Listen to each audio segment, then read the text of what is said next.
Good morning, everybody. So, today we are going to start our new batch for CA Final Financial Reporting for upcoming May 25 attempt and November 25 as well. So, before beginning, I want to make some things clear very much so that आप लोगों को भी idea रहे कि अपनी ये batch कैसे रहेगी. मैंने ऑलरेडी आपको एक अनाउंसमेंट वीडियो दिया हुआ था कि हम कितने देश में कितने दिनों में ये बैच ओवर करने वाले हैं और हमारा क्या ऑब्जेक्टिव है. हमारा सिंपल एक ऑब्जेक्टिव है कि एफआर में एग्जाम्पशन. अब एफआर में एग्जाम्पशन लाना है, उसके लिए हमें कम से कम 31 चैप्टर्स पढ़ने हैं. 31 चैप्टर्स हमारे सिलेबस में है, ये सब आपको मालूम होगा. सर क्या टाइमिंग्स क्या रहने वाली है, तो मैंने आपको अनाउंसमेंट वीडियो में बोला था 8:30 to 10:30. आगे जाके ऐसा भी हो सकता है 8 to 10:30, और फिर कुछ टाइम बाद इवनिंग में भी कुछ बैचेस लगेंगी, सो दैट मॉर्निंग की बैचेस जब बड़े बड़े चैप्टर्स खत्म हो जाएंगे हमारे, सो दैट उसके बाद हम इवनिंग में स्मॉल इंडियस वगैरह लेंगे. हमारा पूरा फोकस रहेगा कि हम इस बैच को अराउंड 28 से 5th मार्च 28 फरवरी या 5th मार्च तक इसको हम खत्म कर दें. Okay, so I hope this is very much clear to everyone here, जो स्टूडेंट्स क्लास प्लस पे ज्वाइन हुए हैं, जूम पर ज्वाइन हुए हैं और face to face. Okay, now मैं आपसे एक ही रिक्वेस्ट करूंगा, हम सारे कंसेप्ट कॉपीज पे लिखेंगे, सारे क्वेश्चन सॉल्व करेंगे, पास्ट एग्जाम आरटीपी ये तो सब चीजें हैं. साथ ही साथ मेरी ना एक कंसेप्ट बुक भी चल रही है, बन रही है. मैंने आप लोगों को एक क्वेश्चन बैंक ऑफर करने का बोला था कि मैं आपको हार्ड कॉपी पे क्वेश्चन बैंक भी दूंगा, तो वो क्वेश्चन बैंक तो आपको रेडीली अवेलेबल हो जाएगा जैसे ही आप रजिस्टर हो गए बैच में. बट मैं आपको बता दूं कि अपन जो एक मैंने आपको एक पीडीएफ भी टेलीग्राम पे और व्हाट्सएप ग्रुप पे डाली हुई है, अगर आपने नोटिस करा हो. So this is the PDF. इस तरीके से हमारी टेक्स्ट बुक भी रेडी हो रही है. सो ये अभी वॉल्यूम 1 हमारा ऑलमोस्ट रेडी होने पे आ गया है. मतलब वॉल्यूम 1 में 2 चैप्टर्स पेंडिंग है, वो भी रेडी हो जाएंगे. मैं इसमें कमिट नहीं कर रहा हूँ कि ये मैं दूंगा पूरा, बट यस इसमें मैंने सभी चीजें इनकॉर्पोरेट कर दी हैं. लाइक अगर मैं बात करूं, जितने ये क्वेश्चंस दिख रहे हैं ना, इलस्ट्रेशन, कौन सा इलस्ट्रेशन मॉड्यूल का है, कौन सा पास्ट एग्जाम का है एंड ऑल, सारी चीजें यहाँ पे कवर्ड रहेंगी. ओके, टोटल कितने नंबर ऑफ आवर्स की ये बैच है, तो ये मान के चलिएगा 170 से लेके 200 180 185 hours maximum, but 180 is the maximum I would rather say. Okay, so without wasting further more time, let's get started on the basics of financial reporting. Financial reporting जो हमारा सब्जेक्ट है, सबसे पहले तो हमें यही समझना चाहिए कि what is the financial, why financial reporting, why it is not accounts, why it is not accounts, why financial reporting, anyone?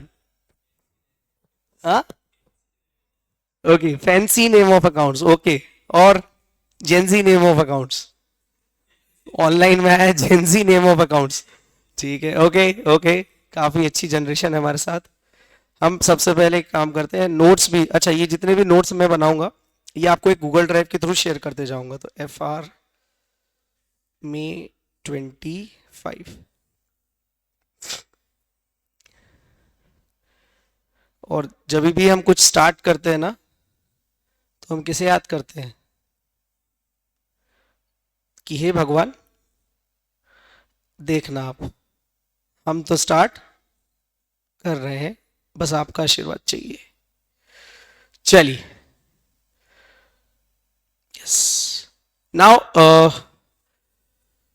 क्या फ्लो रहने वाला है, मैंने आपको बता दिया कि पहले हम बेसिक्स स्टार्ट करेंगे और हमें अगले 1 से 2 लेक्चर, मतलब आज का और मैक्सिमम कल का लेक्चर अपने को बेसिक्स में लगेगा. उसके बाद हम चैप्टर्स पे चले जाएंगे.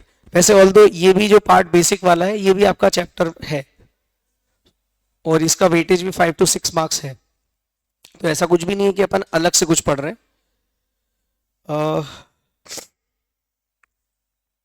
यस, सो मैंने आपसे पूछा था व्हाट इज फाइनेंशियल रिपोर्टिंग, तो आपने बोला जेंजी नेम या फिर फैंसी नेम. ओके, और कुछ, मतलब देखो जैसे फाउंडेशन में आपने अकाउंट्स पढ़ा, इंटर में आपने एडवांस अकाउंट्स पढ़ा, अकाउंटिंग स्टैंडर्ड्स पढ़े, तो यहाँ रिपोर्टिंग क्यों शब्द यूज हुआ, अकाउंटिंग क्यों नहीं यूज हुआ, ये समझने वाली बात है. इसलिए मैंने ये क्वेश्चन आपसे पूछा और मेरी कोई इच्छा नहीं थी आप लोगों से ऐसा कुछ पूछने की, बट स्टिल समझते हैं why, what is financial reporting. So सबसे पहला क्वेश्चन ही हमारा ये होना चाहिए, चैप्टर का नाम डाल लें, सब्जेक्ट का नाम डाल लेते हैं, CA final financial reporting. 100 marks का ये पेपर, 100 मार्क्स का पेपर जिसमें 30 मार्क्स के एमसीक्यूज आएंगे, 30 मार्क्स के एमसीक्यू जो आएंगे, जो 15 question into 2 marks. This is the pattern.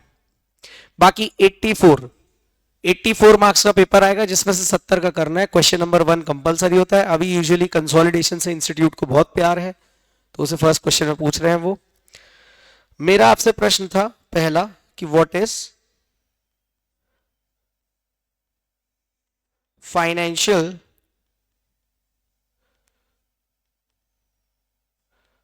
Reporting.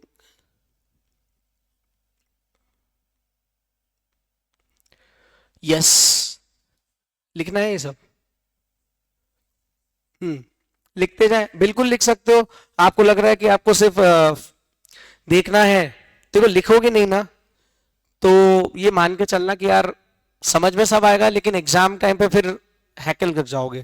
तो लिखने की प्रैक्टिस अभी से डाल लो, क्योंकि आप इंटर से पास होके ना फाइनल में पहुंच जाते हो, फाइनल में ना फिर आर्टिकलशिप में लिखना भूल जाते हो। एंड ये सबसे इंपॉर्टेंट है कि आपको लिखते आना चाहिए। Okay, now financial reporting is a subject which deals with reporting of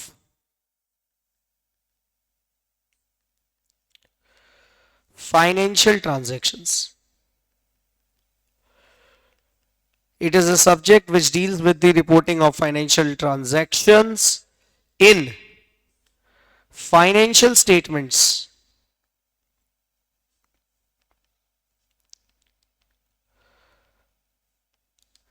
of corporate entities. Subject which deals with the reporting of financial transaction in financial statement of corporate entities. हमने यहां से pick किए 4 words. एक reporting, दूसरा financial transaction, तीसरा financial statements और the last corporate entities. क्योंकि देखो इस पे अकाउंटिंग की बात नहीं हो रही, ये रिपोर्टिंग के बारे में बात कर रहा है। Overall financial statement at complete view, और किसकी? Corporate entities. तो क्या यहां पे नॉन कॉर्पोरेट एंटिटीज यहां पे आ रही है? Answer is no. तो अब यहां से हमने समझा कि what do you mean by term reporting. और ये सब जो मैं आपको लिखवा रहा हूं ना, ये सब आपकी टेक्स्ट बुक में भी लिखा है कि भाई जैसे it is a subject which deals with it, फिर पार्ट 1 कॉर्पोरेट एंटिटी, ये सारी चीजें दी हुई है मैंने। ठीक है, ये पीडीएफ्स भी आपको शॉर्ट उसमें मिल जाएंगी, सॉफ्ट कॉपी में, आप इनको यूज कर सकते हो। बट इसकी मैं सभी चैप्टर्स की कमिटमेंट नहीं कर रहा हूँ, रीजन इन प्रोग्रेस है। बट हाँ, बैच कंप्लीशन तक सभी की सॉफ्ट कॉपी मिल जाएगी जो मेरी टेक्स्ट बुक है।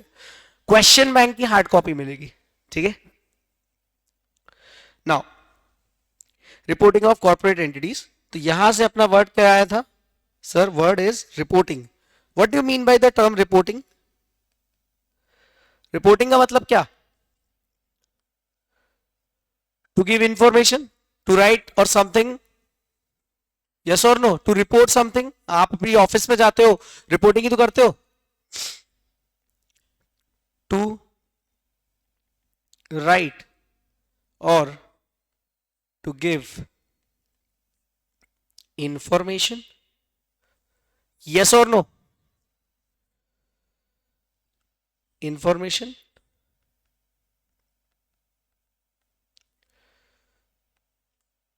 about something that has happened. Done. And हाँ, मैं आप लोगों को एक चीज बोलना भूल गया, sorry.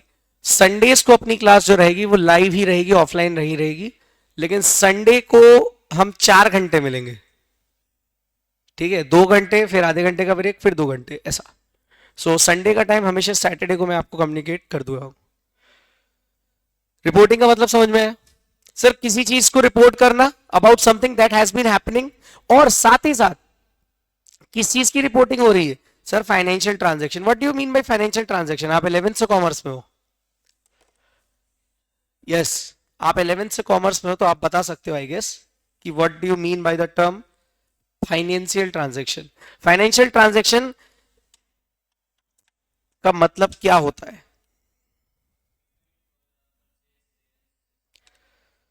Okay, so any transaction, financial transaction,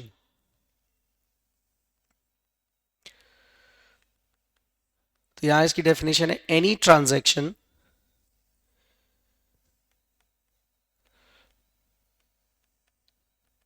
slash event और condition in business which can be expressed in terms of money. Simple definition, any transaction, event और कंडीशन किसमें? बिजनेस में, जिसे मॉनेटरी टर्म्स में अपन रिकॉर्ड कर सकते हैं। इसके कुछ एलिमेंट्स होते हैं, आपको मालूम है?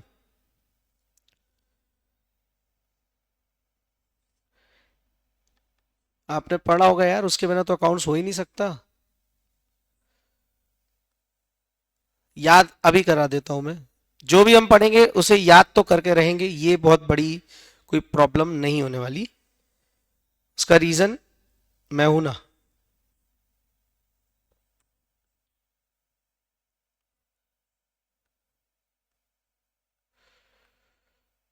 यहां पे लिख सकते हैं एलिमेंट्स। एलिमेंट्स क्या होते हैं यार? 5 एलिमेंट्स होते हैं, असेट, लायबिलिटी, इनकम, एक्सपेंस और इक्विटी, बस। सो असेट, लायबिलिटी, इनकम, एक्सपेंस और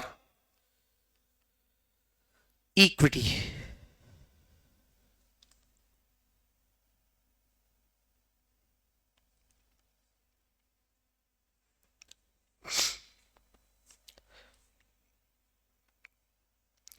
और मैं आप लोगों को ना फ्यूचर चार्टर्ड अकाउंटेंट्स बोलूंगा, या चार्टर्ड्स बोल सकता हूं क्या, क्योंकि बनने ही वाले हो। बस मेंबरशिप आनी बाकी है, बस छोटी सी एग्जाम है फाइनल की, उसे पास करेंगे। सेल्फ पेस्ट पेंडिंग होगा, सेल्फ पेस्ट पास करके बस मेंबरशिप हाथ में। बढ़िया, बहुत बढ़िया, बस यही करना है अपने को, ठीक है?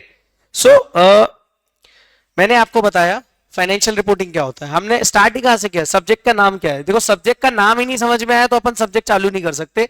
Reporting of financial transaction in financial statements of corporate entities, मतलब नॉन कॉर्पोरेट एंटिटीज के बारे में ये सब्जेक्ट बात ही नहीं करता है। दूसरी चीज, रिपोर्टिंग का मतलब क्या? Report about something that has happened. Okay, जो कुछ हुआ उसको रिपोर्ट कर दो। किसके बारे में? फाइनेंशियल ट्रांजैक्शन के बारे में। फाइनेंशियल ट्रांजैक्शन कितने होते हैं सर? 5 एलिमेंट्स होते हैं सर। 5 एलिमेंट्स कौन से? असेट, लायबिलिटी, इनकम, एक्सपेंस और इक्विटी। एंड अगर मैं बात करूं यहां पे, तो एनी ट्रांजैक्शन, इवेंट और condition in the business which can be expressed in terms of money. ये नोट कर लिया? Done? Online? Okay, let's move ahead now. Next thing about it, कि भाई असेट का बैलेंस क्या होता है। ज्यादा हम बेसिक्स में नहीं जाएंगे। असेट का बैलेंस हमेशा डेबिट होता है, ये हमने बचपन में सीखा था। लायबिलिटी का credit balance, income liability, equity, yes or no, यही हमने सीखा था। नेक्स्ट इज, हमने और क्या देखा sir? Next is financial statements. Definition से जो हमने वर्ड्स उठाए हम उन्हीं पे जा रहे हैं, आपने फ्लो समझा होगा। तो फाइनेंशियल स्टेटमेंट के लिए सीधे बता दो, it is defined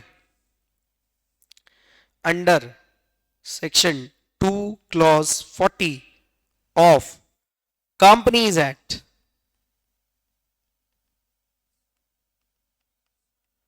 2013, companies act 2013। वो आपको मालूम होगा इसमें क्या क्या आता है sir? Balance sheet, statement of P or L, statement of P or L, CFS, cash flow statements,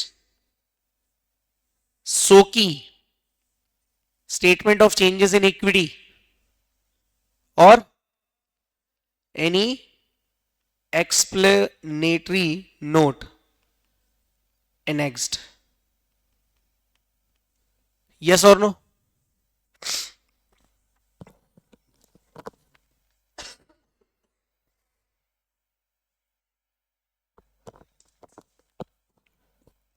Any explanatory notes attached to it.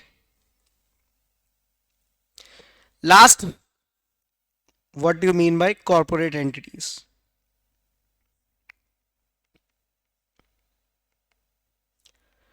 Corporate entities क्या होती है?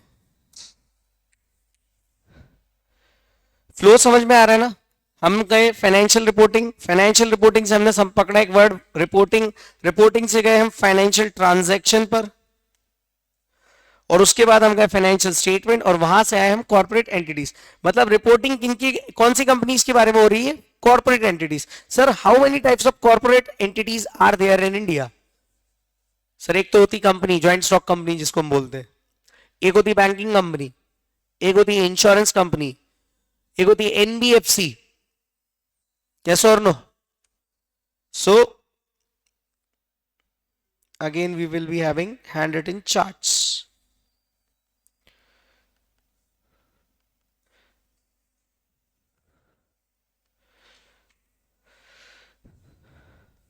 Joint stock company, then there is banking company, then there is insurance company, and the last is NBFC.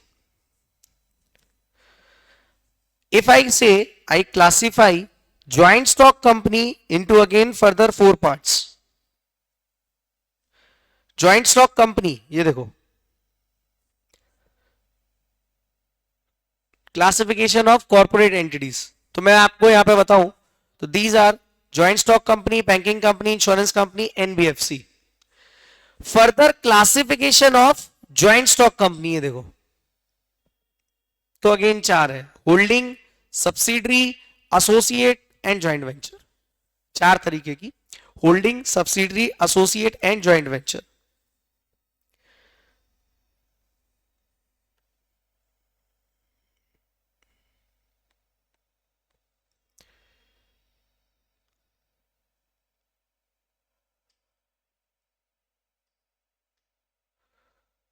लो चालू हो गया अपना chart, है ना? See I have a magical pencil, so you can tolerate this thing. Okay, holding company, holding company sir any company जिसके पास subsidiary का more than 50% of the stake है। Sir 50% of the stake है मतलब सामने वाले के पास क्या आ गया? कंट्रोल आ गया। कंट्रोल आ गया तो फिर क्या मतलब हो गया कि सर सामने वाली आपकी होगी सब्सिडरी और आपका उस पर कंट्रोल है, मतलब control over what? Yes, voting rights.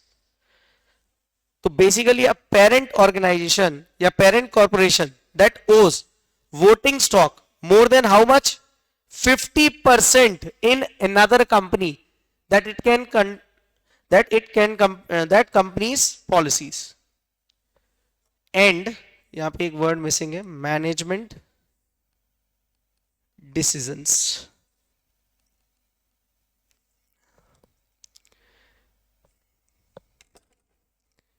Management decisions. Subsidiary कौन है? Company which is controlled by holding company. Holding company का इंड एस में नाम होता है पेरेंट कंपनी. क्या नाम होगा? तो हम जब भी यहां बात करेंगे हम पेरेंट कंपनी के पॉइंट ऑफ व्यू से बात करेंगे. Okay. Associate, any entity holds directly indirectly 20% और more of the voting power of investee, जिसको अपन बोलते थे सिग्निफिकेंट इन्फ्लुएंस आ गया. और ज्वाइंट वेंचर क्या होता है? Sir, two or more companies contractually agree to share control. Share control मतलब बेसिकली शेयरिंग ऑफ रिसोर्सेस. जैसे Vodafone Idea. Yes or no? फटाफट से इसको नोट डाउन कीजिए.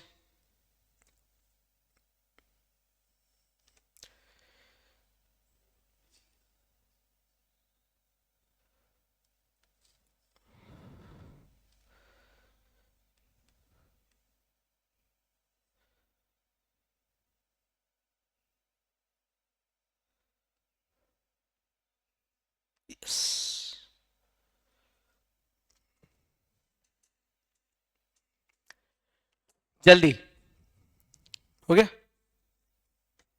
आगे बढ़े. अब सर ये तो हमें समझ में आ गया कि व्हाट इज फाइनेंशियल रिपोर्टिंग, और हमें आंसर समझ में भी आ गया कि एक ऐसा विषय है. तो यहां पे कंपनीज की रिपोर्टिंग हो रही है. रिपोर्टिंग हो रही है मतलब कॉर्पोरेट एंटिटीज की रिपोर्टिंग हो रही है. ठीक है.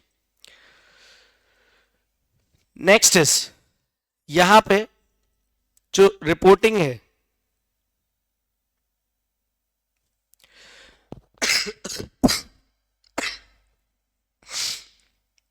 लिखना है क्या? लो एक सेकंड. लो लिख लेने दो. गिविंग यू गाइस पूरा 1 मिनट. चलिए, shall we move ahead? Yes. अब एक लास्ट चीज सर, ये अकाउंटिंग हो गई, रिपोर्टिंग हो गई, लेकिन इस रिपोर्टिंग के लिए कोई कंप्लायंस वगैरह भी तो दिया होगा. कंप्लायंस वगैरह भी दिया होगा. आप अगर देखो तो अपन ने भी, हाँ, कंप्लायंस वगैरह दिया होगा. ये अपन ने देखो सब कर लिया. फाइनेंशियल स्टेटमेंट भी आ गए अपन. अब कंप्लायंस किस बेसिस पे करना है? तो सर कंप्लायंस इंडिया में आपको अकाउंटिंग के लिए या रिपोर्टिंग के लिए करने के लिए, आपको याद होगा आपने बचपन में कंपनीज एक्ट में पढ़ा होगा कि companies needs to follow the accounting standards prescribed in India. So reporting, question again, reporting of corporate entities on what basis? So answer to this is accounting standards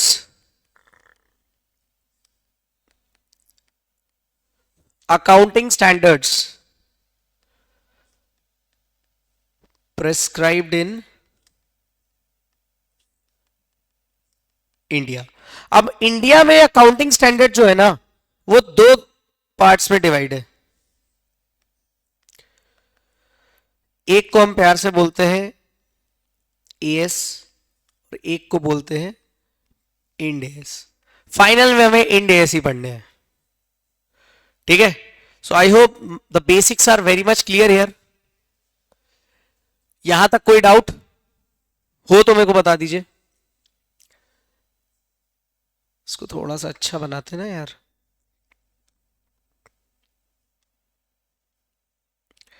क्या मेरा ये मानना होता है कॉपी अच्छी होनी चाहिए, जितनी अच्छी कॉपी बनाओगे उतना ही पढ़ने की इच्छा होती है। कॉपी ढंग से नहीं बनाई तो फिर क्या ही पढ़ेंगे, है ना सर। हमने तो इंटर में एक ही कॉपी बनाई थी, उसमें 7 8 पेपर 6 पेपर हमने लिख लिए थे। ऐसा नहीं करना है, ठीक है। So with this we come to the end of the basics and here on we are starting our chapter number 1 of module, जिसका नाम है इंट्रोडक्शन टू इंड एस।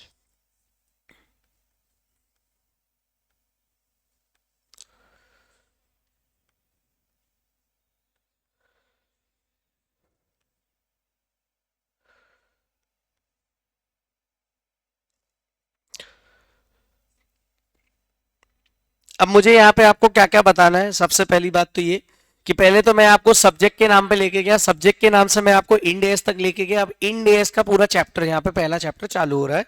मात्र 31 चैप्टर से छोटा सा पेपर है ये अपना, ठीक है, जिसमें हमें शुरुआत के 6 चैप्टर्स में बहुत टाइम लगेगा। इनफैक्ट सबसे ज्यादा टाइम हमारा जाएगा financial instrument, consolidation, business combination, share based payment, revenue recognition और लीज। इनके अलावा जितने एएस है उसमें ज्यादा टाइम नहीं लगने वाला, बाकी सब छोटे छोटे इंडेस है, ठीक है, like PP, investment property, income taxes and all. Syllabus दिखाना कोई सेंस नहीं है, आप लोग फाइनल में हो, फाउंडेशन के नहीं हो कि मैं आपको पूरा वो दिखाऊं इंडेक्स। चालू कर देते हैं, लेकिन चैप्टर 1 हमारा बहुत इंपॉर्टेंट है, सो दैट हम एक ऐसे नोट पे पहुंच जाए कि वहां से हम किसी भी चैप्टर को चालू कर सकते हैं। Okay, so first of all इस चैप्टर में हमें पढ़ना क्या क्या है, पहले हम उसका समरी बना लेते हैं कि what we need to cover in this chapter. Okay, first introduction to account Ind AS में अगर मैं बात करूं,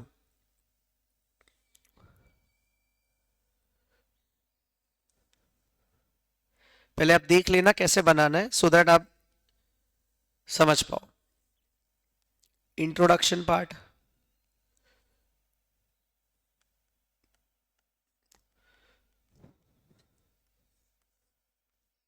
introduction part,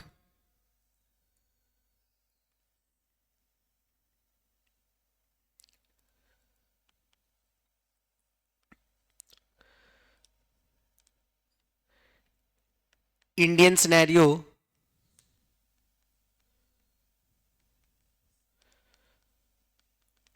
prior to Ind AS,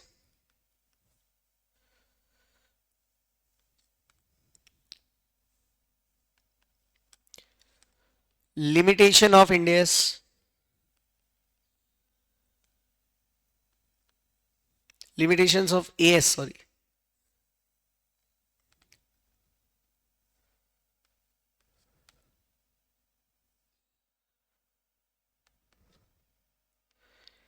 emergence of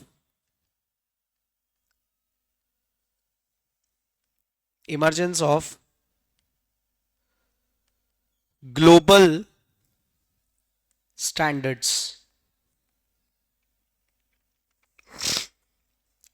global standards की इमरजेंस वो भी समझना है, ताकि हमने इंड एस क्यों लाए, हमारे पास एएस थे ना, आर दे वे आर नॉट कैपेबल इनफ, तो वो सारी चीजें भी समझनी है। तो सबसे पहली चीज तो introduction to Ind AS, then Indian scenario prior to Ind AS, limitations of accounting standards और इमरजेंस ऑफ ग्लोबल स्टैंडर्ड्स, ये भी सीखना है अपने को।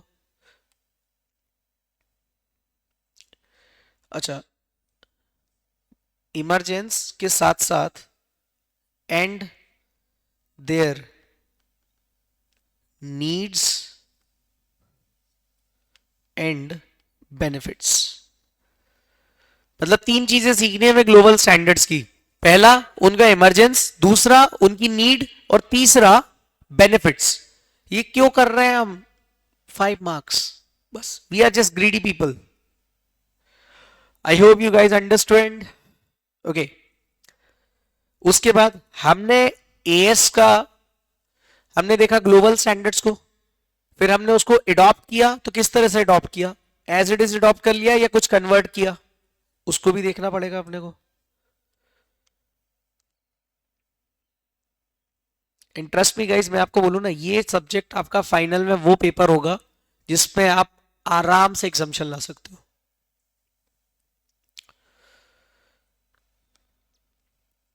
सो इसमें हम देखेंगे convergence versus adoption of IFRS। वो सब तो ठीक है सर, एप्लीकेबिलिटी कब पढ़ेंगे, साथ में पढ़ेंगे, रुको जरा सबर करो। Then last topic we will be studying here, process of development of Indies।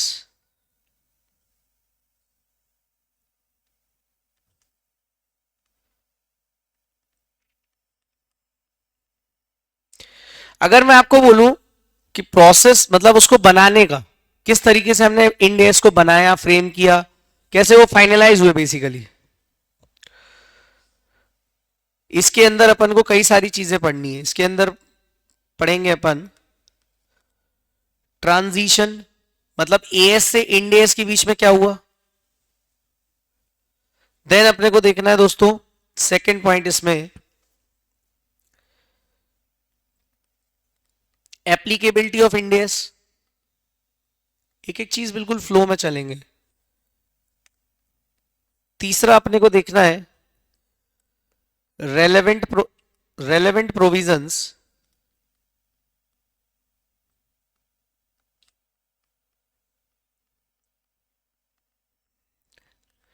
in relation to Companies Act। और लास्टली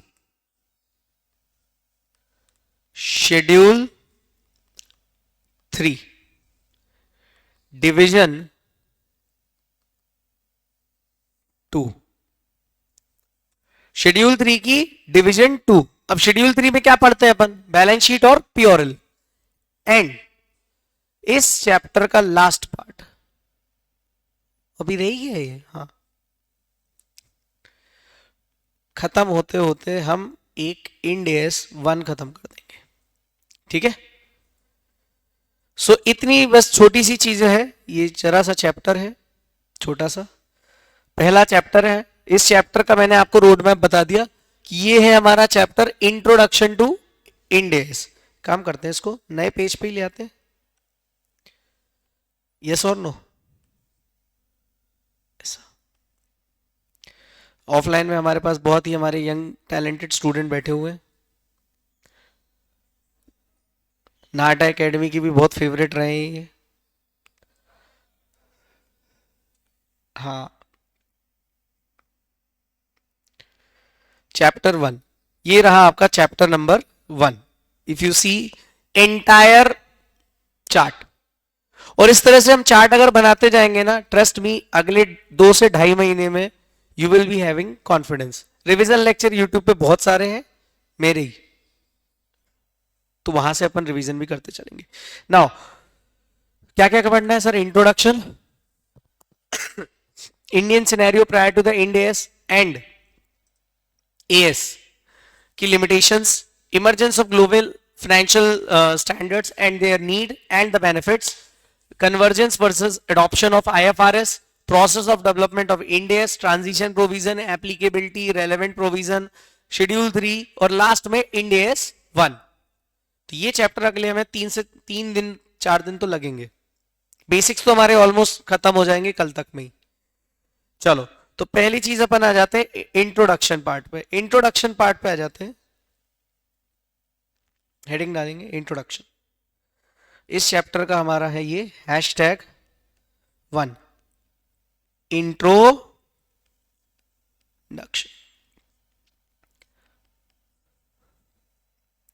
सर इंट्रोडक्शन में क्या बोला जा रहा है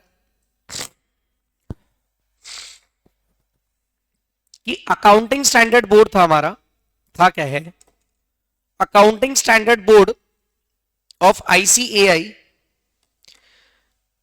1977 से लेके अभी तक लगातार लगा हुआ है नए अकाउंटिंग स्टैंडर्ड फॉर्मुलेट करने में, फाइनलाइज करने में, जो भी अकाउंटिंग इश्यूज है उनको सॉर्ट करने में, सो दैट एक uniformity, consistently accounting procedure, accounting treatment मिले हर एक ट्रांजैक्शन को। इससे क्या होगा, फाइनेंशियल स्टेटमेंट्स यूजर्स के लिए, यूजर्स की अंडरस्टैंडिंग में आएंगे बेसिकली। तो सर अकाउंटिंग स्टैंडर्ड बोर्ड का काम क्या था, ये है introduction, simple. What is the work of accounting standard board. Accounting standard board कब बना, 1977। किसने बनाया, आईसीएआई ने। उसका काम क्या था, जितने भी अकाउंटिंग इश्यूज है उन पे जो भी इश्यूज है उनको सॉर्ट करना by bringing the accounting standards. उससे क्या आएगा, यूनिफॉर्मिटी आएगी, कंसिस्टेंसी आएगी। कंसिस्टेंसी आने से यूजर्स की अंडरस्टैंडिंग फाइनेंशियल स्टेटमेंट पे बेटर होती जाएगी।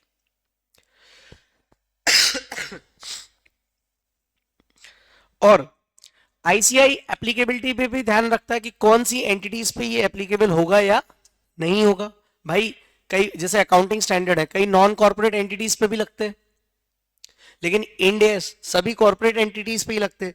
तो हमें अभी पूरा ओवरऑल एएस और इंडेस साथ में ही देखना है इसमें, सो दैट आप बाइफरकेट कर पाओ आगे जाके कि इंडेस क्यों आए एंड एएस क्यों आए, and what is the drawback in the accounting standards. Okay, अगर मैं आपको पर्सनली बोलूं, जब मैंने ये सब्जेक्ट पे 2-2.5 साल से मेरी थोड़ी सी रिसर्च है, ज्यादा नहीं है बट 2.5 साल 3 साल की रिसर्च है, मैंने ये माना है कि अकाउंटिंग स्टैंडर्ड को अगर मैं आपको सामने पेश करूं तो accounting standard is just novel, नहीं नॉवल भी नहीं, शॉर्ट स्टोरी। आपने शॉर्ट स्टोरीज पढ़ी होंगी इंग्लिश की लिटरेचर बुक में, लेकिन अगर मैं इंड एस की बात करूं तो वो नॉवल है, खत्म ही नहीं होता। And you keep generating the interest if you have somehow interest in accountancy subject because of the issues। तो डिफरेंस बिटवीन अगर मैं बात करूं ना एक लेमन लैंग्वेज में कि एएस और इंडियस में क्या फर्क है, तो एएस को बोलने का ये शॉर्ट स्टोरीज है, छोटी सी कहानियां, लेकिन इंडियस नॉवेल है अपने आप में, हर एक इंडियस नॉवेल है, क्योंकि एक इंडियस दूसरे इंडियस पे इंपैक्ट करता है, हर एक इंडियस एक दूसरे से रिलेटेड है। तो या एएस में तो क्या होता था कि आपको एक एएस आया दूसरा नहीं आया चलेगा, इधर तो सब आने चाहिए। मैं डरा नहीं रहा हूं, मैं आपको बता रहा हूं, और आएगा, इसकी गारंटी है। चलो अपन देखते जरा, भगवान को भी धूप चढ़ानी रहती है कि नहीं, भगवान ने भी अपने को मॉड्यूल वगैरह दिए, उन्होंने क्या बोला इस पे, उनको देख लेते। तब तक आपको मैं मेरी बुक दिखा देता हूं ना, उस पे इंट्रोडक्शन पार्ट वगैरह भी पहले मैं मॉड्यूल से दिखा देता हूं आपको।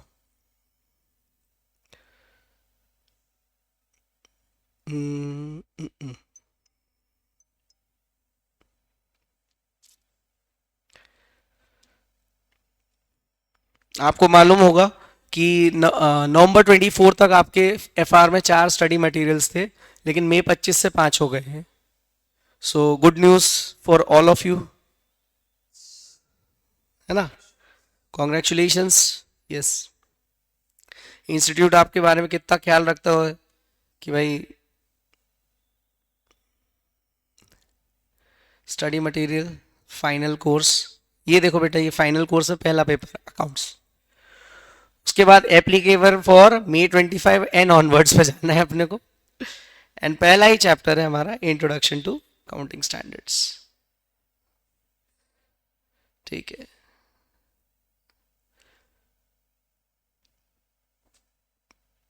ये देखिए, ये मैंने आप ये क्या पेज में लिखा हुआ है, अपन तो इस पे आ गए। इंट्रोडक्शन के बारे में बहुत ज्यादा बड़ा कुछ तो नहीं दिया, लेकिन काम का अगर मैं आपको बताऊं तो इंट्रोडक्शन का जो काम वाला पैराग्राफ है, काम का पैराग्राफ कौन सा है, the accounting standard board of India ASB of ICAI since its establishment way back in 1977 has been involved in the formulation of AS, जो अपन ने ऑलरेडी समझ लिया है। ये क्या कर रहे थे, एएस वगैरह इशू करते जा रहे थे, तो काम की बात ये है, फिर इसको अपन ना एक चार्ट फॉर्म में कर लेंगे। तो अगली बार अपने को ये पैराग्राफ देखते से ही अपने को पैराग्राफ नहीं पढ़ना है, अपने को अपना चार्ट देख लेने का। और हम पूरी जो भी स्टडीज करेंगे भाई, ना मेरे को आपको डिप्लोमा एंड आईएफआरएस दिलाना है, मेरा ऑब्जेक्टिव सिंपल ही है कि आप एफआर पास हो जाओ, और if you are my mentorship student तो आप फाइनल पास हो जाओ, दैट्स इट। और मेरा कोई इंटेंशन यहाँ पे नहीं है आपसे, ओके।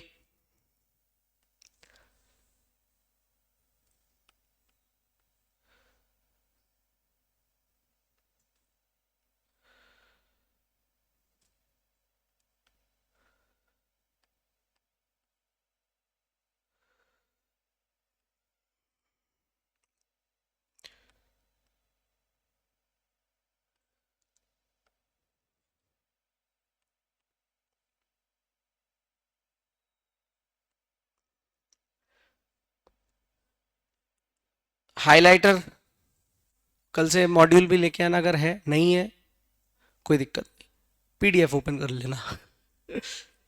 ठीक है। ASB of ICI way back in 1977 involved in the formulation of AS standard setting process of the country. ASB relentlessly working to ensure the world's fastest growing emerging economy of India is equipped with the high quality accounting standard compared to the best in the world. Basically compared to the best in the world, मतलब यहां का objective क्या था ASB का? Objective simple ये था कि भाई साहब हमारे जो अकाउंटिंग स्टैंडर्ड है as compare to the world वो बेस्ट हो, और वो इसी प्रोसेस में आगे बढ़ते रहे। ASB is the setting arm of ICAI which formulates accounting standard, वही बात बोल दी जो ऊपर लिखी हुई थी, ठीक है। Once the ASB finalises the draft post incorporating the public comments on exposure draft, ASB recommends such approved draft to AS, to National Financial Reporting Authority, that is NAFRA, and then Government of India through MCA notifies AS or Ind AS for corporate entities. मतलब basically AS ये Ind AS कैसे आता है ये introduction दिया हुआ है। अब मैंने आपको चैप्टर सब्जेक्ट के स्टार्टिंग में क्या बोला था? सब्जेक्ट के स्टार्टिंग में मैंने आपको बोला था कि भाई साहब आपका जो अकाउंटिंग स्टैंडर्ड है वो non corporate entities as well as corporate entities पे भी लगता है, लेकिन इंडिया सिर्फ और सिर्फ कॉर्पोरेट एंटिटीज पे लगता है। ये मैंने आपको पहले ही बता दिया था। यहां पे अपन ये देख लेते हैं कि कैसे ये इंट्रोडक्शन वाला पार्ट है, क्योंकि देखो पहला पार्ट हमें अभी हम ऑलमोस्ट यहां तक तो खत्म करने की पूरी कोशिश करेंगे आज ही, ठीक है। सो इसका एक चार्ट समझ लो। एएसबी क्या करता है? एएसबी कौन है? ये चार्ट बना लो। Setting arm of ICAI established in 1977। ये क्या करते हैं? ये बनाते हैं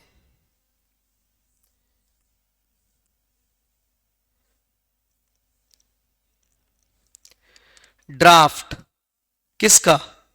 of accounting standard. This accounting standard draft is kept open for public comments. तो अगर मैं इसकी बात करूं तो इसको एक्सपोजर मिलता है, किसका?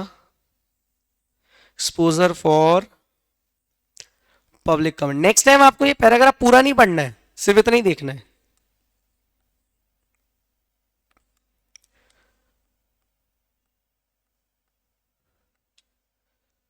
देन क्या होगा? फिर एएसबी क्या करेगी? इस approved draft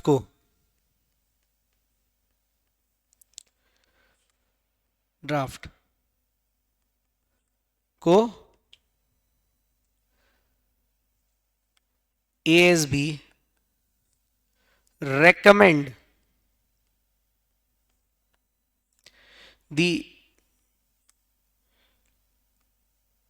draft to National Financial Reporting Authority।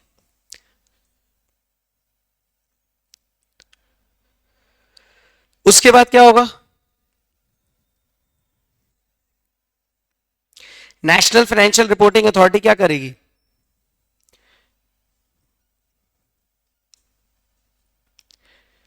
Notify करेगी एएस, notifies two things.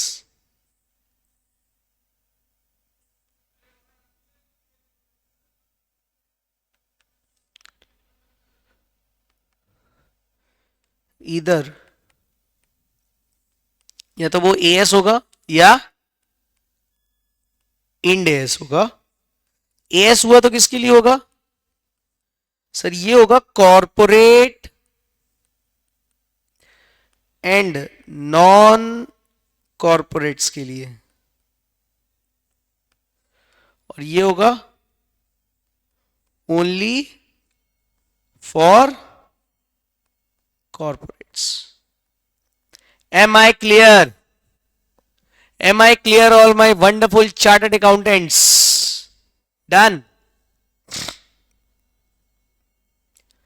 तो ये हमारा इंट्रोडक्शन खत्म हुआ. छोटा सा चार्ट है लेकिन आई थिंक बहुत क्लियर हो गया. कम से कम 2-3 पेन रखो. Okay, done. बहुत बढ़िया. लिख गया. नाउ नेक्स्ट इज क्या? हमने इंट्रोडक्शन समझ लिया. इंट्रोडक्शन में क्या था? एएसबी आता है, स्टैंडर्ड वगैरह बनाएगा, ड्राफ्ट बनाएगा, एक्सपोजर लेगा पब्लिक कमेंट्स का. पब्लिक कमेंट्स आने के बाद अप्रूव ड्राफ्ट को नफरा को भेजेगा. नफरा को लगता है तो वो नोटिफाई कर देगा एएस या इंडियस, जो भी केस है. ठीक है. Now the second point, the Indian scenario. भाई Indian scenario prior to Ind AS in India. Number, hashtag number कौन सा आ गया है? 2. हैशटैग 2. इंडियन सिनेरियो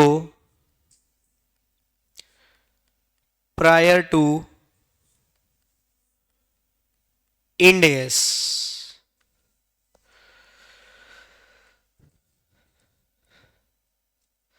तो अगर मैं बात करूं ना, कुछ नहीं था.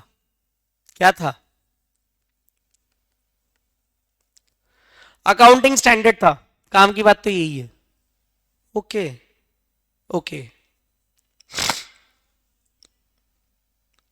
ये समझ में आ गया.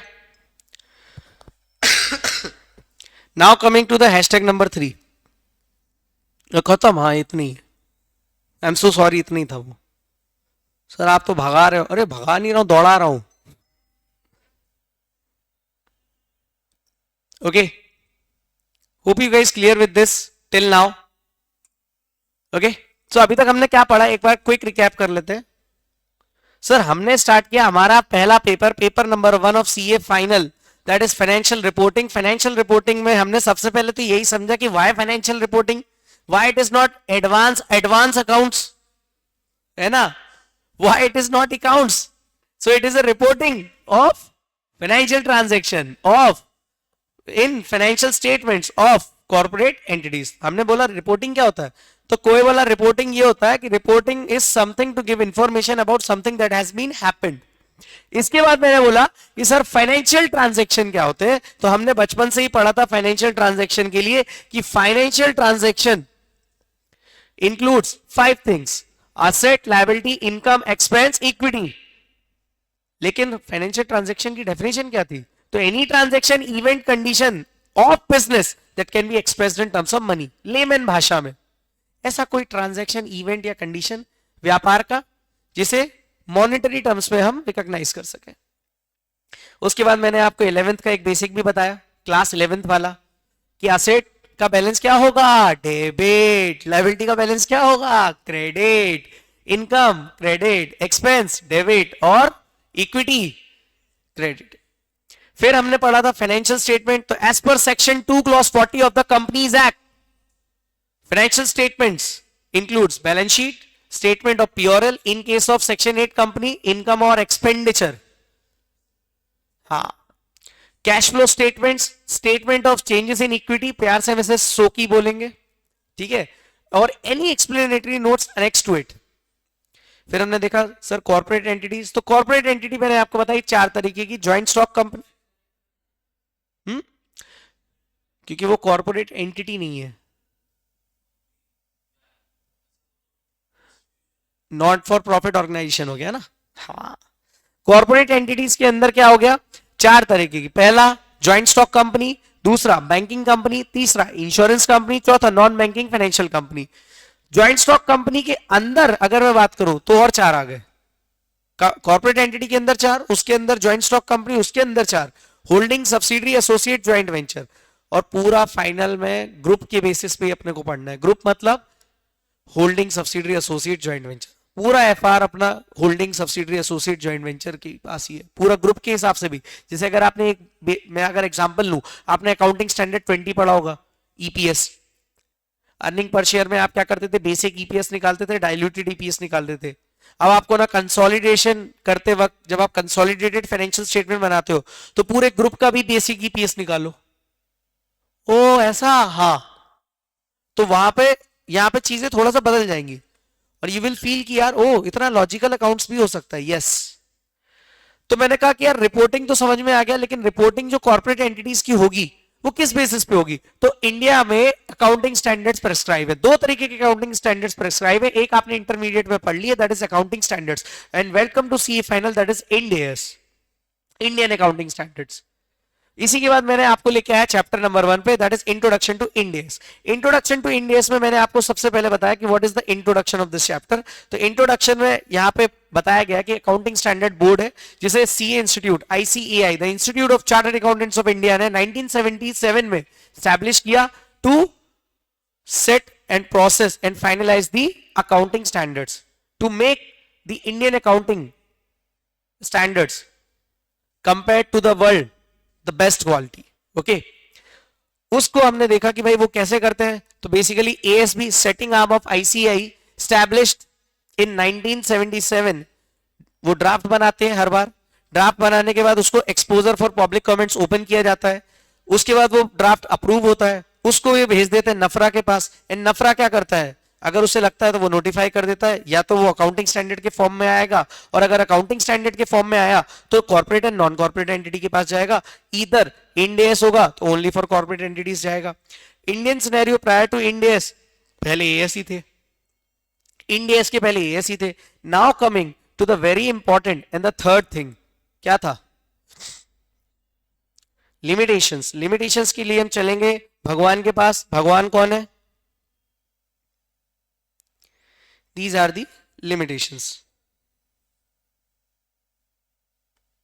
हैशटैग नंबर 3 में आएगा आपका लिमिटेशन ऑफ अकाउंटिंग स्टैंडर्ड। अब देखो फाइनल में आ गए हो, होमवर्क एक्सपेक्ट तो करोगे नहीं तुम मेरे से, है ना, करोगे नहीं, करोगे, करना पड़ेगा। ओके, नाउ करना पड़ेगा।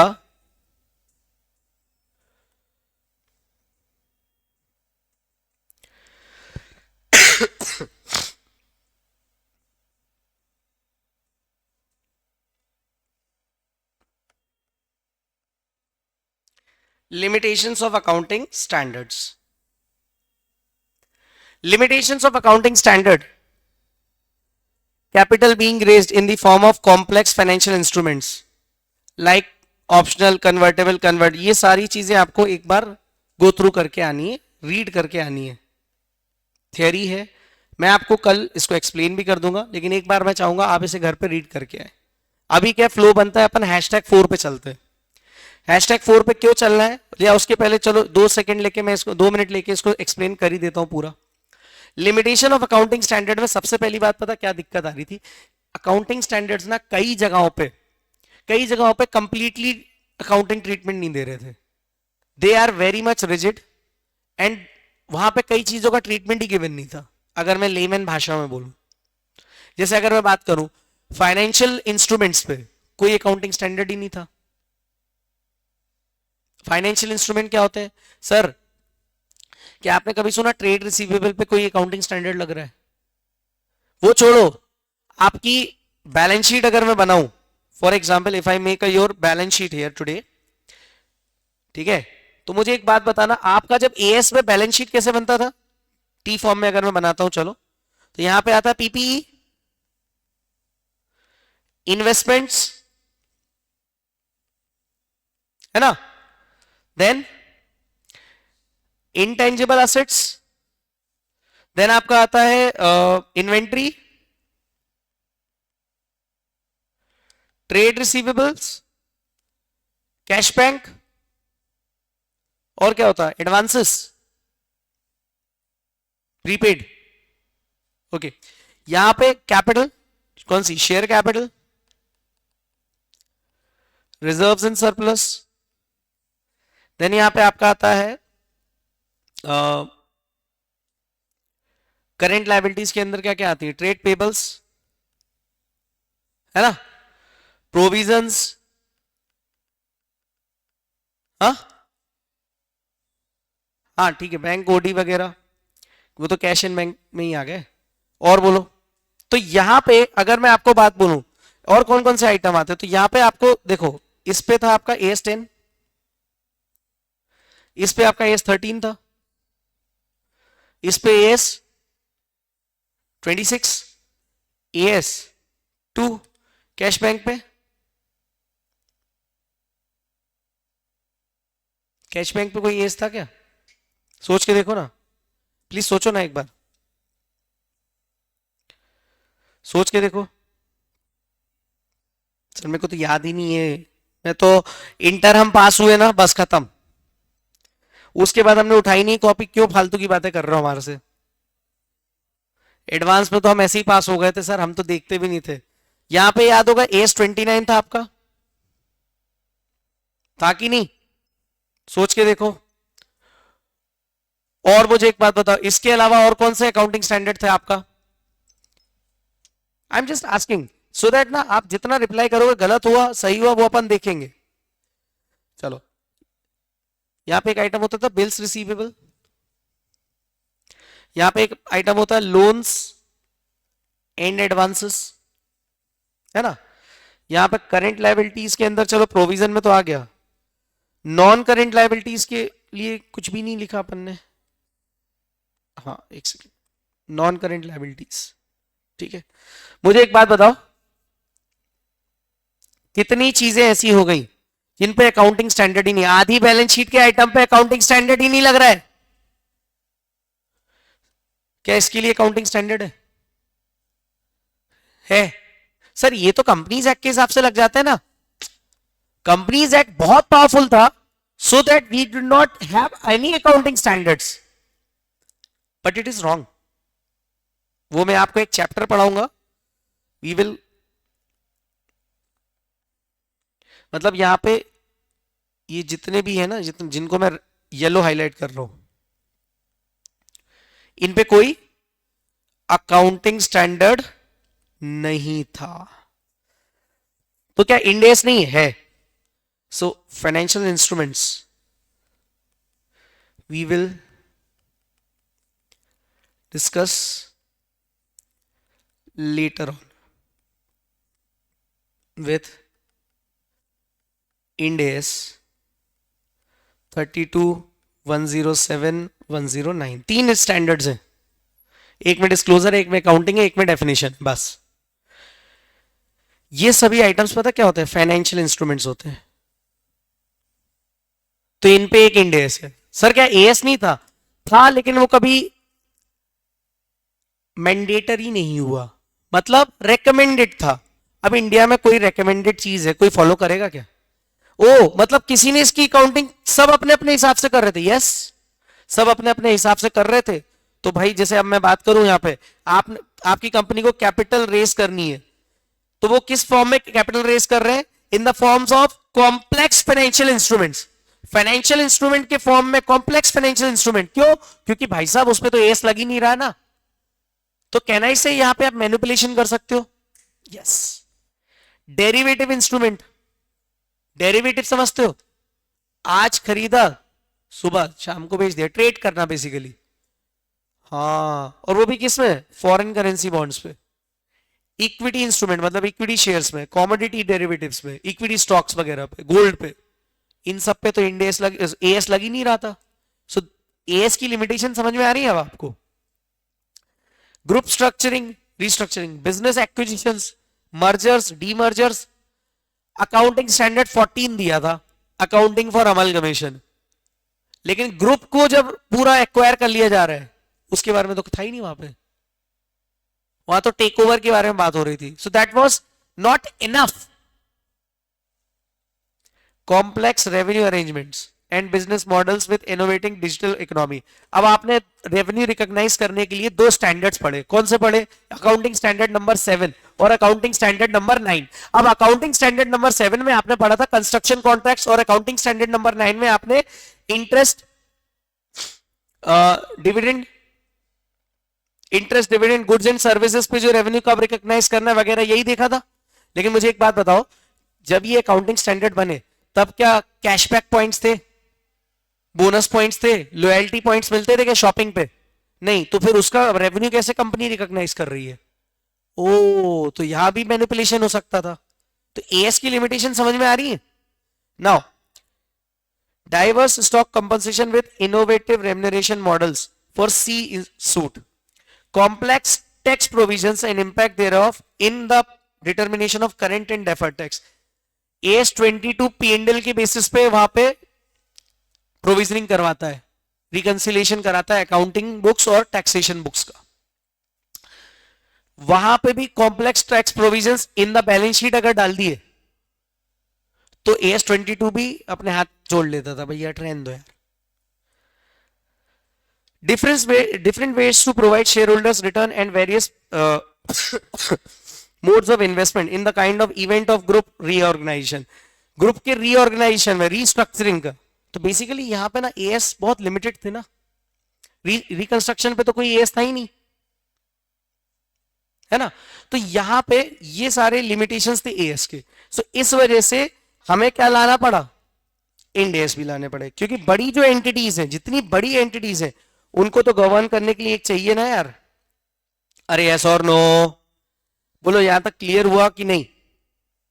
ओके सर, क्लियर हो गया.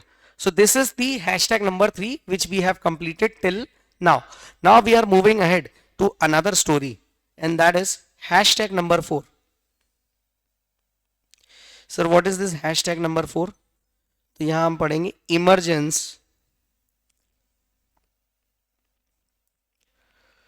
of global standards. Emergence of global standards. ये लिखना है. ये बैलेंस शीट बनाना चाहो तो बना लेना. ये इसका स्क्रीनशॉट ले लो सो दैट घर पे बना लेना, क्योंकि ये बहुत जरूरी है अंडरस्टैंडिंग. स्क्रीनशॉट ले ले, फोन अगर है तो. Yes yes yes, clearly understandable है आर्यन?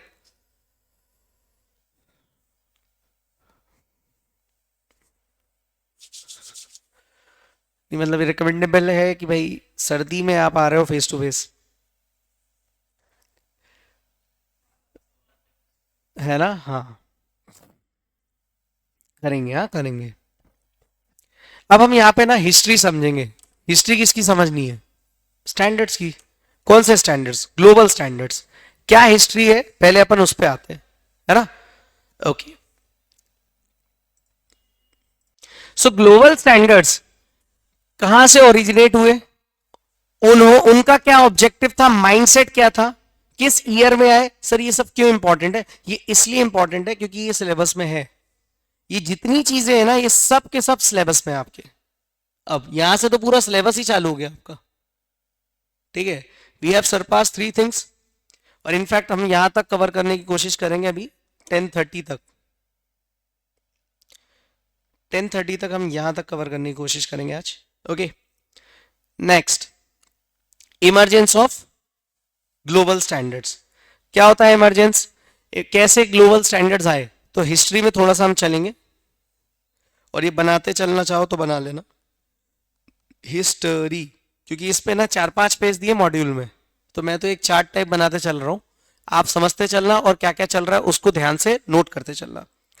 और नहीं भी नोट कर पाओ तो ये पीडीएफ आपके टेलीग्राम या व्हाट्सएप ग्रुप पे मिल जाएगी. ठीक है, हिस्ट्री 1973 में, नया 1970s के आसपास, 70s लिखा है मैंने, ठीक है, एग्जैक्टली बोलूं तो 1973, कुछ देश है, UK, Germany, France, Canada, Ireland, US, है ना, ऑस्ट्रेलिया, मैक्सिको और नेदरलैंड्स। कब? 1970s में। What they thought, we should have, you know what, a common financial language, common financial language for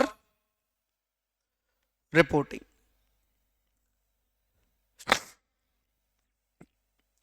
ये कितने देशों ने सोचा? कुछ चुनिंदा देश, उन्होंने क्या सोचा, देख लेना, बहुत जगह लगेगी इसमें। इन देशों का क्या ऑब्जेक्टिव था कि भैया हमारी क्या होनी चाहिए, common financial language for reporting होनी चाहिए। इन्होंने ऐसा सोचा तो इन्होंने एक कमेटी बनाई। क्या बनाई? कमेटी बनाई। कमेटी का नाम था IASC, international accounting standard committee. It was formed.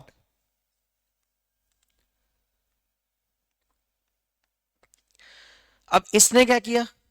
इसने किए इशू। क्या? IAS 1, 2 ऐसे करते करते इन्होंने IAS international accounting standards issue करना चालू किए टिल 41। कहां तक किए? 41। अब प्रॉब्लम पता क्या थी? इन कंट्रीज ने इसको कॉमन फाइनेंशियल रिपोर्टिंग लाने के लिए इन्होंने इशू किए। पहले क्या बनाया? IASC। IASC का काम क्या था? इशू करना international accounting standards. International accounting standard is nothing but global standards. ठीक है, अभी क्या हो रहा था, समस्या इनके साथ भी एक थी। मालूम है क्या थे यार? ये मैंडेटरी नहीं थे, recommendatory in nature. Recommendatory in nature. अब आज की डेट में अगर मैं बात करूं तो IAS 1, 2 अभी भी है, लेकिन 3 डिलीट हो गया, 4 डिलीट हो गया, 5 डिलीट हो गया, 6 डिलीट हो गया, 7 है, 8 डिलीट हो गया, नहीं सॉरी 8 है, 9 डिलीट हो गया, 10 है, ऐसे करते करते 41 तक ही आए। अब ये तो काम चल रहा था क्या? ये कहां चल रहा था? ये समवेयर कहीं इन कंट्रीज में। इन कंट्रीज ने दुनिया भर के लिए ये बोला कि भैया हम तो ये बना रहे हैं और इसके स्टैंडर्ड क्या है। मुझे बताओ, जब ये चीज ही रिकमेंडेटरी, कौन फॉलो करेगा? क्यों ही करेंगे? कौन माथा लगाए? और हम तो भारतीय हैं। हमने भी, लेकिन हमने भी क्या किया? हम भी कम नहीं। 1981 में, सॉरी 1977 में हमने क्या किया? किसे फॉर्म किया?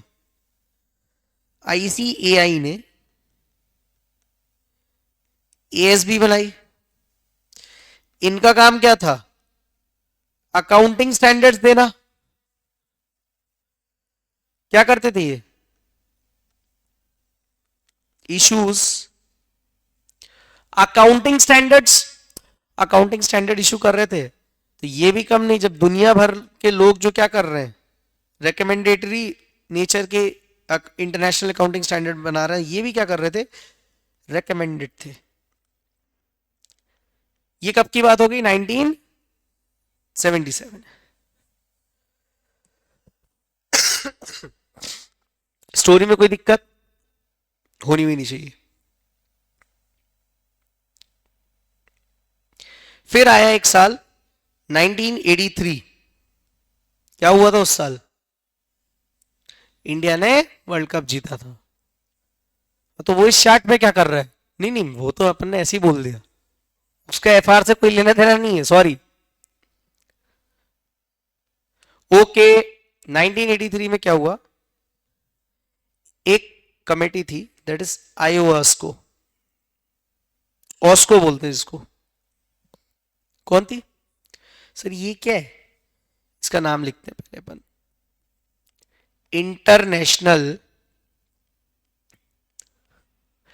International organisation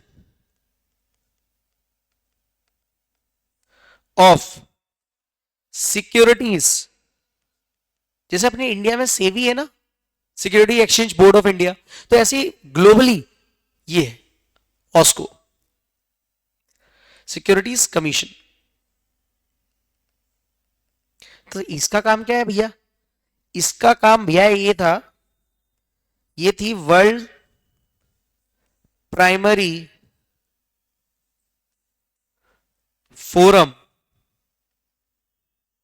for security regulators. जो भी लोग सिक्योरिटी रेगुलेट करते थे वर्ल्ड लेवल पे, उसको ध्यान ये देती थी। जैसे अपने यहां सेवी है, इसके नीचे आप चाहो तो लिख सकते हो, just like SEBI of world, ताकि आपको अंडरस्टैंडिंग में आसानी हो। और इसका पता कौन है? इंडिया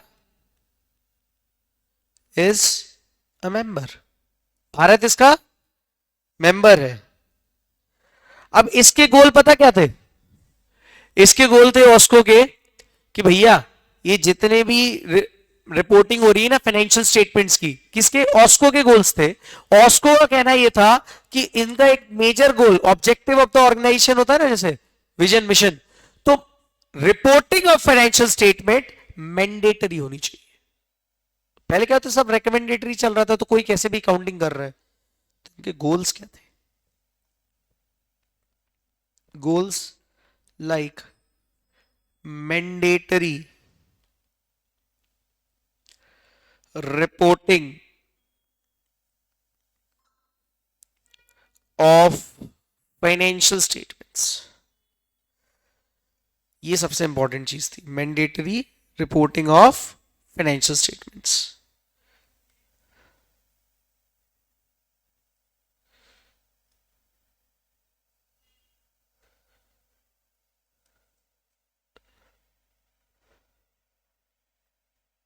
ठीक है।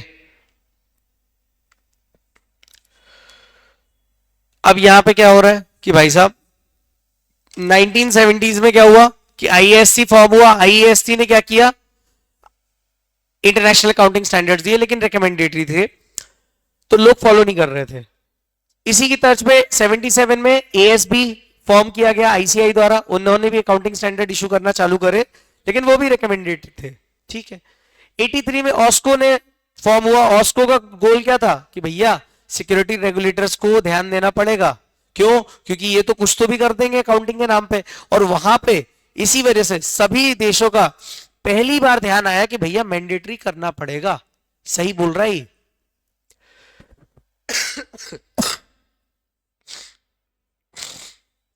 तो फिर इसको ध्यान में रखते हुए 2000 के करीब, ईयर इन 2000, मतलब आप सोचो 83 के बाद उनको टाइम कब मिला? मतलब 17 साल लग गए इंटरनेशनल अकाउंटिंग स्टैंडर्ड कमेटी को। इन year 2000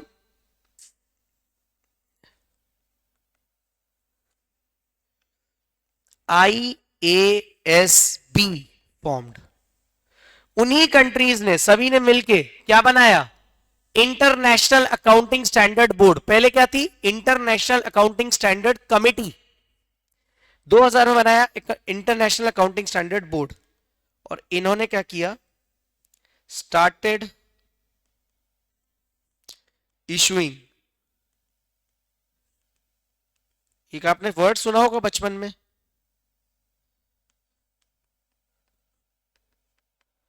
international financial reporting standards.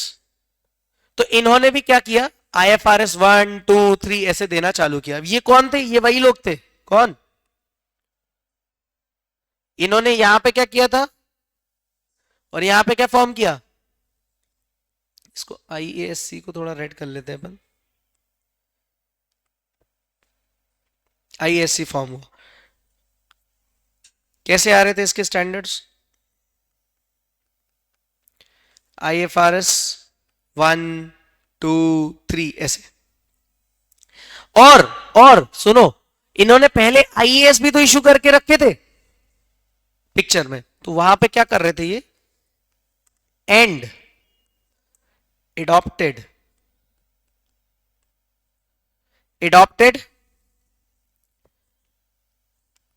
adopted IAS also. Till then they were till 41। मतलब अब दो तरीके के ग्लोबल स्टैंडर्ड्स हो गए थे। कितने? दो तरीके के। एक तो हो गया था इंटरनेशनल अकाउंटिंग स्टैंडर्ड, दूसरा हो गया था IFRS।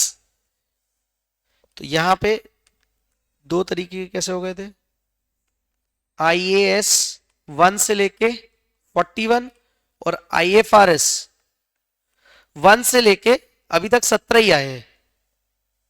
बस इतने स्टैंडर्ड्स पढ़ने अपने को। ये क्या बदतमीजी है, इतनी स्टैंडर्ड पढ़ने।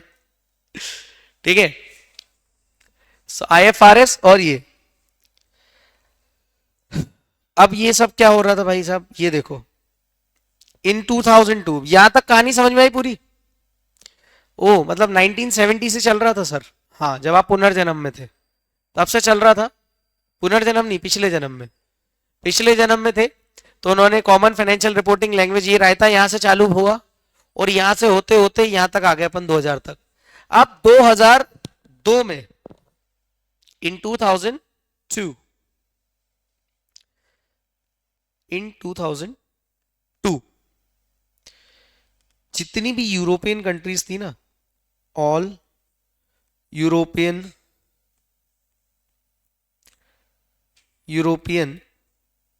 Parliaments and council of ministers passed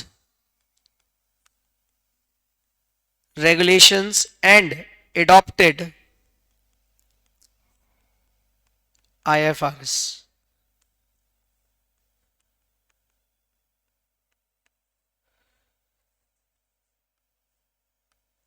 And till 2005, all European countries started following IFRS। सारे के सारे अकाउंटिंग स्टैंडर्ड्स जो थे IFRS वाले, ग्लोबल स्टैंडर्ड्स जिनको मैं बोलूं, वो सारे के सारे क्या हुए, फॉलो यूरोपियन काउंसिल ने कर लिए। ये बात समझ में आती है? कब हुआ ये? 2002 में पहले उन्होंने रेगुलेशन पास किया और अडॉप्ट करने का बोल दिया, और 2005 तक सभी यूरोपियन कंट्रीज ने, अब सोचो यूरोप पूरा, और ऊपर से ये कंट्रीज तो पहले से ही मान चुकी है, तो सारी डेवलप्ड कंट्रीज या डेवलपिंग नेशंस ने अडॉप्ट कर लिया। अब जब इतना कुछ हो रहा है दुनिया में, तो हम पीछे रह जाते क्या, है ना? That time we have a prime minister who recently passed away, late Dr. Manmohan Singh. Okay, वो 2006 में, इन 2006 G20 समिट, G20 समझते हो? अभी तो आप सबको पता होगा मोदी जी के कार्यकाल में, है ना, India committed that we will adopt IFRS। Manmohan Singh ji ने, ऑस्ट्रेलिया में हुई थी ये G20 समिट, और वहां पे उन्होंने ऐसा बोल दिया कि we will adopt IFRS but by convergence. मतलब हम अडॉप्ट नहीं करेंगे, हम कन्वर्जेंस लगा के करेंगे। कन्वर्जेंस का मतलब क्या होता है, हम एज इट इज नहीं लगा रहे हैं। जैसे अगर मैं बोलूं, अडॉप्ट करना कितना आसान है कि जो उन्होंने बनाया कॉपी किया और भारत के राजपत्र में लगा के पास करा लिया। That is not the case here because of the inequality of income.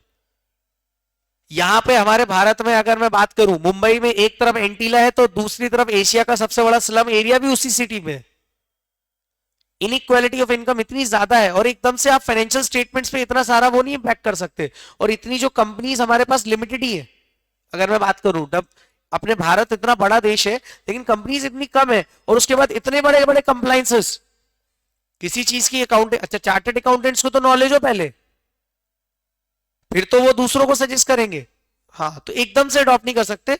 और सारी चीजों को ध्यान रखते हुए उन्होंने क्या बोला, हम इसे अडॉप्ट तो करेंगे लेकिन not as it is but by convergence. Convergence मतलब कुछ चीजें हम चेंज भी करेंगे इसमें।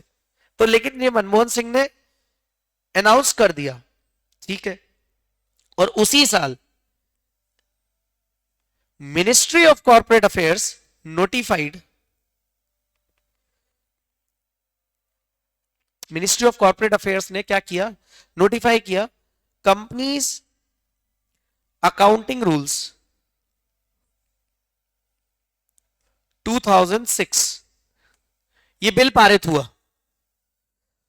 ये इस बिल का इंटेंशन पता क्या था, जो आपके अकाउंटिंग स्टैंडर्ड्स थे ना, दैट इज AS 1 2 3 4 5, तब 6 भी था बट ठीक है अभी है नहीं, 7 9 10, है ना, ये सारे के सारे पता क्या हो गए 29 तक, all mandatory.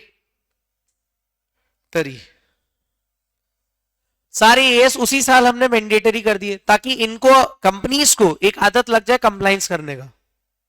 Okay, then in 2015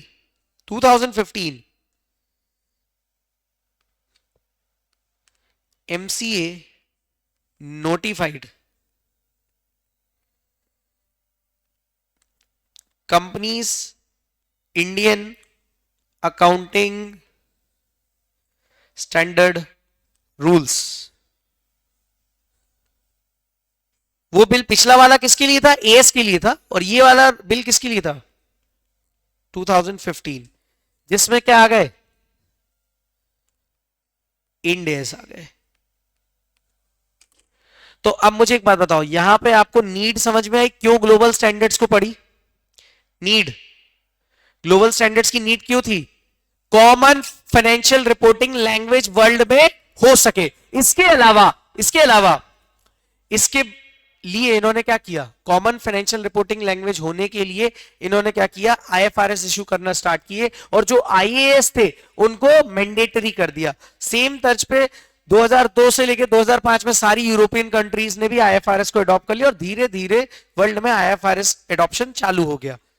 हमने भी G20 समिट में हमारे जो prime minister, ex prime minister late Shri Manmohan Singh ji, उन्होंने क्या किया, G20 समिट जो ऑस्ट्रेलिया में थी वहां पर जाके कमिटमेंट दे दी, और उसी साल हमने एएस को मैंडेटरी किया, और उसके 9 साल बाद अकाउंटिंग इंड एएस को भी कर दिया। कहना इसे आपको ये नीड और ग्लोबल इमरजेंस समझ में आ गया पूरा?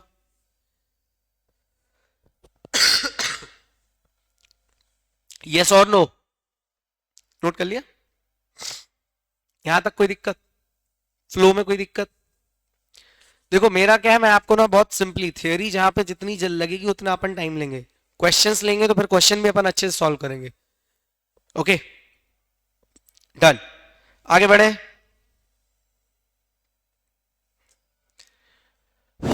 अरे आगे बढ़े ऑनलाइन। हाँ ठीक है। द फैक्ट इज ये यहां पे क्लियर हो गया। अब यहां से ना दो चीजें उठ के आई, एक कन्वर्जेंस, दूसरा एप्लीकेबिलिटी, और तीसरा companies end S rules and companies accounting rules 2006।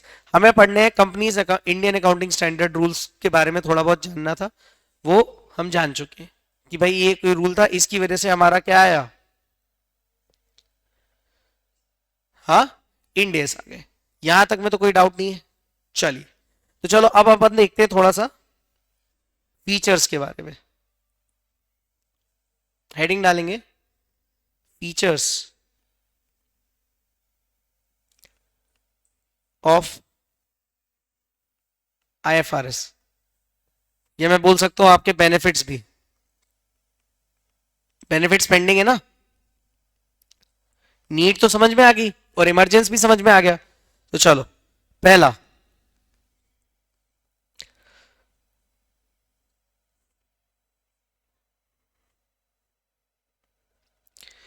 These IFRS में क्या था, these where based on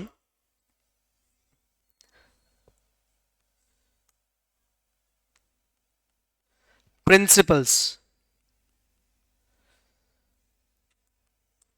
not on rules. Sir what is this principle, मतलब जजमेंट बेसिस पे थे,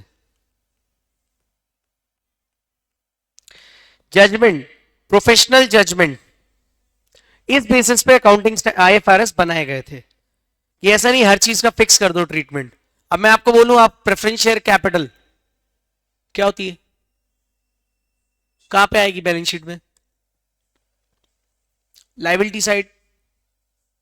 preference share capital balance sheet में किस हेड में जाएगा, इक्विटी एंड लाइबिलिटी में कहां पे, share capital, reserves and surplus, share capital में। बट इंडिया बोलता है नहीं, रिडीमेबल है तो नॉन करेंट लाइबिलिटी में जाएगा, क्योंकि एक ना एक दिन तो आपको उसको रीपे करना है, तो ये कैपिटल कैसे होगा। Now this is the judgement. ओ ऐसा भी होता है, हाँ बात तो सही है लेकिन आपकी, तो डिपेंड करेगा कि कौन से टाइप की प्रेफरेंस शेयर है। ओके सो ये जजमेंट बेसिस, समझ में आया। मैंने आपको एक सिंपल एग्जांपल दिया समझाने के लिए, आगे जब अपन इंडेक्स पढ़ते जाएंगे ना तो अपने को बहुत क्लैरिटी आती जाएगी। अभी आपको क्लैरिटी आ गई होगी कितना अलग चल रहा है ये, और वहां से बहुत इजी है, यहां से एएस से it uses fair value, mostly focused on fair value rather than historical cost and all. Cost concept पे ज्यादा फोकस नहीं करते, ये फेयर वैल्यू पे बात करते हैं। ऑब्वियसली फेयर वैल्यू आज की डेट में बहुत जरूरी है, और कोई बहुत बड़ी बात नहीं आज से 10 साल बाद फेयर वैल्यू पे भी कोई कानून आ जाए, क्योंकि वैल्यूएशन की वजह से ही लोगों की वैल्यूएशन बढ़ती है और लोग इन्वेस्ट करते हैं शेयर्स में, तो इस पे कानून आना बहुत जरूरी है। तो आईएफआरएस में फेयर वैल्यू ही यूज होती है। अच्छा, when we prepare financial statements ना, तो आईएफआरएस का ना फोकस पता किस पे रहता है, focus is always on group. Group का मतलब अरे कंसोलिडेटेड फाइनेंशियल स्टेटमेंट्स पे, कंसो फाइनेंशियल स्टेटमेंट।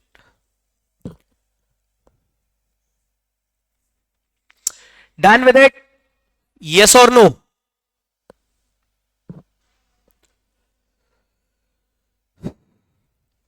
फिर हमारा एक पॉइंट आता है जो हमने पढ़ा था, fourth,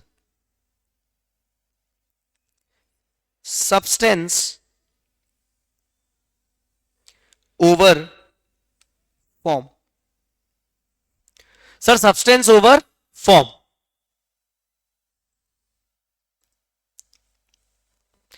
substance over form. Substance का मतलब पता क्या होता है? और आई वुड रादर से legal form. Substance means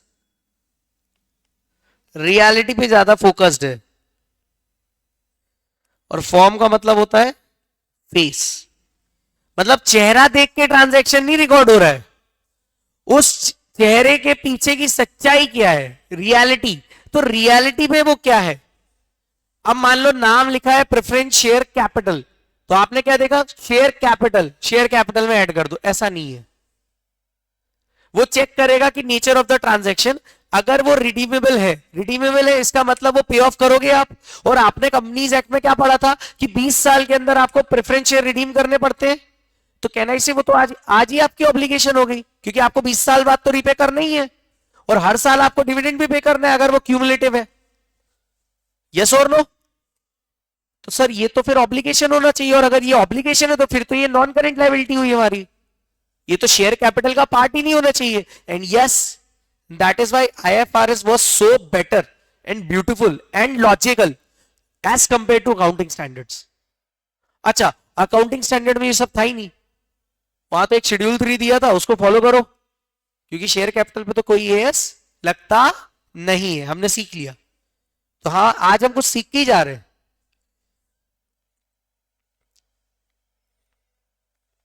face, got it? Face, शक्ल, ये लिख ली। सच्चाई,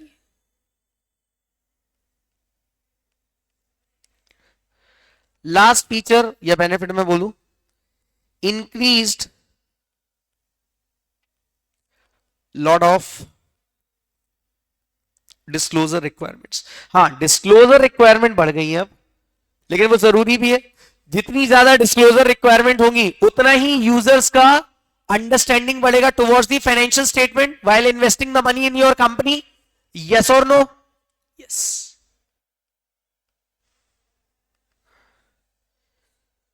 ठीक है, so this was the entire hashtag number 4। कोई doubts online? Now comes the hashtag number 5, convergence and adoption. बहुत छोटा सा टॉपिक है ये। Hashtag 5, convergence versus adoption. तो मैंने आपको बोला था India did not adopted it, India not adopted IFRS directly, but it adopted IFRS with convergence. और अभी मैं आपको ना नंबर्स भी सारे याद करा दूंगा कि IFRS भी अपने इंडेस में है और IAS भी इंडेस में है, बस नंबरिंग सीक्वेंस थोड़ा सा चेंज है। तो क्या मैं ऐसा लिख सकता हूं क्या दोस्तों, जरा मुझे बताना, Ind AS IFRS does not equal to, ये देखो, ओके तो क्या डिफरेंसेस है सर, ये भी तो बताओ। ये तो समझ में आ गया कि आपने एज इट इज नहीं उठाए, तो कुछ डिफरेंसेस होंगे। अब कुछ डिफरेंसेस हैं, तो क्या डिफरेंसेस है? वो डिफरेंसेस दो कारण है, ऐसे कारण जिसके कारण क्या, दो डिफरेंसेस। चलो तो उसको बना लेते हैं अपन।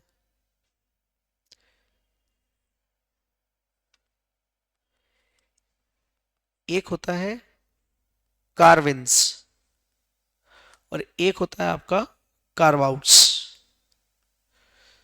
ओके सर, कार्व आउट्स क्या होते हैं? कार्व आउट्स का मतलब होता है फंडामेंटल डिफरेंसेस, मतलब कंसेप्ट में ही डिफरेंस है। ये कौन होते हैं? Carve outs, fundamental differences. और on the other hand if I talk about carve ins, तो कार्विन्स को अपन बोलेंगे न्यू इंसर्शंस, मतलब हमने कुछ नई चीजें डाल दी। ये न्यू इंसर्शंस किन रीजंस की वजह से होते हैं? नंबर वन,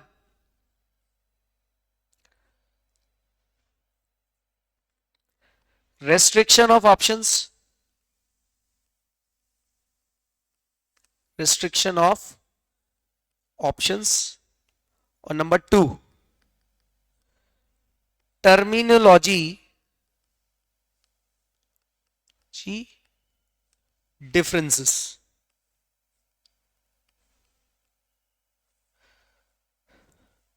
ये दो रीजन है। नए इंसर्शंस क्या होते हैं? दो तरीके से, एक तो रिस्ट्रिक्शन विद ऑप्शन। अभी ये थोड़ा सा समझना, रिस्ट्रिक्शन ऑफ ऑप्शन का मतलब किसी आईएफआरएस में उन्होंने बोल के रखा है कि आप ये ट्रीटमेंट भी कर सकते हो, या तो ऐसे भी कर सकते हो, या तीन चार तरीके देके रखे। इंड एएस में हमने उसको बोल दिया नहीं, आपको यही करना है, एक ही।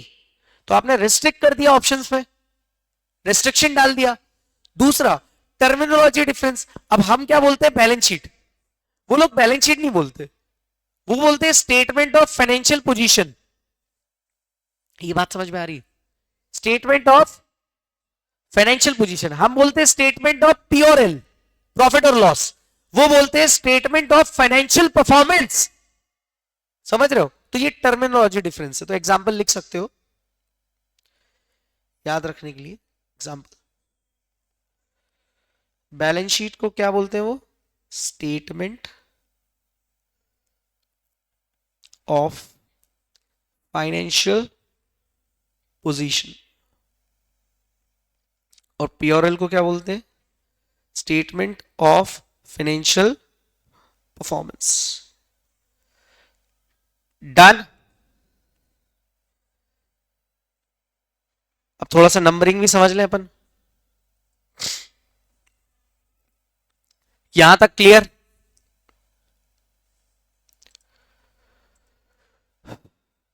नाउ ये तो हो गया कन्वर्जेंस वर्सेस एडॉप्शन, समझ में आया पूरा topic? Okay, now the last point. Sir, उनके कौन कौन से स्टैंडर्ड थे? आईएएस थे और आईएफआरएस थे, राइट? हमने क्या दिया? Ind AS. तो क्या हुआ? आईएएस 1 से लेके 41 तक थे, ये नंबरिंग याद है? मैक्सिमम कितने? और यहां पे कैसे चालू हुआ था? आईएफआरएस 1 से लेके 17। तो हमने इंड एएस इशू करे, तो हमने क्या किया मालूम? हम बहुत स्मार्ट थे। हमने पहले तो नाम कर दिया क्या? इंड एएस, इंड एएस, ठीक है? जितने 1 से लेके 41 तक थे उनको हमने दिया नंबरिंग 1 से 41, ओके। और जितने 1 से 17 आईएफआरएस थे उनको हमने दे दिया 101 से लेके 117। ओ सिंपल। हाँ, ये तो कितना दिमाग वाला काम था ना इनका। ओके, तो सर हमें अब कितने स्टैंडर्ड पढ़ने हैं? हाँ, ये भी जरूरी है, ये भी तो समझना है, अदरवाइज क्या ही मतलब रह जाए। यस, तो सर हमें कितने स्टैंडर्ड्स पढ़ने हैं? बस छोटे, कुछ ही, ज्यादा नहीं। 35 स्टैंडर्ड्स, 34 स्टैंडर्ड्स। ये जो बुक है ये रहा, हाँ ये रहा, बस ये रहे। इसको लगा दूं मैं?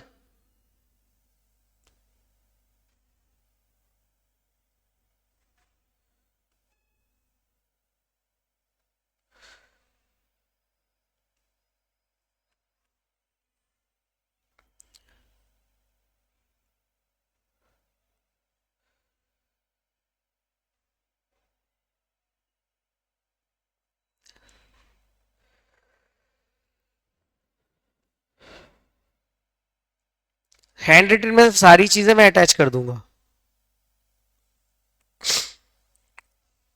मतलब अगर आपने टेक्स्ट बुक नहीं भी पढ़ी तो भी आपका काम हो जाएगा। बट अभी देखो, Ind AS 1 preparation of financial statement, Ind AS 2 inventory, Ind AS 7 cash flow, Ind AS 8 accounting policy changes in accounting estimates, 10 reporting date, 12 income tax, 16 PP, 19 employee benefits, ऐसे करते करते आपके करीबन 41 तक देखो एग्रीकल्चर। फिर यहां से चालू हुआ 101 first time adoption, share based payment, business combination, insurance contract, non, ये जितने भी है ये इंडिया से 117 अभी लिखा नहीं है क्योंकि अभी वो इंडिया में एप्लीकेबल नहीं हुआ है, बट बन तो गया है। ठीक है, अब मैं अगर बात करूं तो बस इतने सारे नहीं, सारे नहीं पढ़ने अपने को। हाँ, ये करी काम की बात। कितने नहीं पढ़ने अभी बताता हूं। अपने को नहीं पढ़ना है इसमें से कौन कौन से, मैं लिस्ट ही दिखा देता हूं आपको। ये रहे, 4 स्टैंडर्ड्स नहीं पढ़ने अपने को, मात्र 4 स्टैंडर्ड नहीं पढ़ने अपने को, बाकी सब पढ़ने। वो चाहते हैं आप बिल्कुल इंटेलिजेंट रहो।